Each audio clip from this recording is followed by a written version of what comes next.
नमस्कार दोस्तों, बहुत ही बवाल और धमाल मचाने वाला दबंग खेसारी लाल यादव जी का बहुत बवाल बोल बम सॉन्ग आ रहा है, जो कि गाना के नाम है, सॉन्ग के नाम है चेला पिए त गंजेड़ी।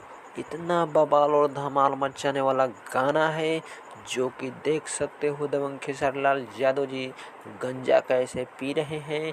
और इधर पोस्टर में देखिए एक्ट्रेस एकदम बवाल धमाल नजर आने वाली है।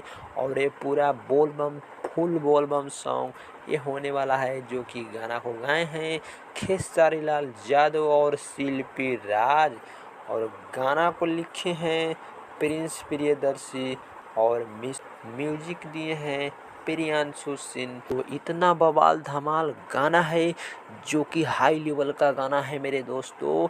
चेला पिए त गंजेरी बवाल धमाल गाना आज सुबह 6:30 बजे आ रहा है। देखिएगा बवाल धमाल गाना, ये दबंग खेसारी लाल यादव जी का दूसरा बवाल गाना आ रहा है, जो कि आ रहा है आराध्या फिल्म के यूट्यूब चैनल से 6:30 बजे।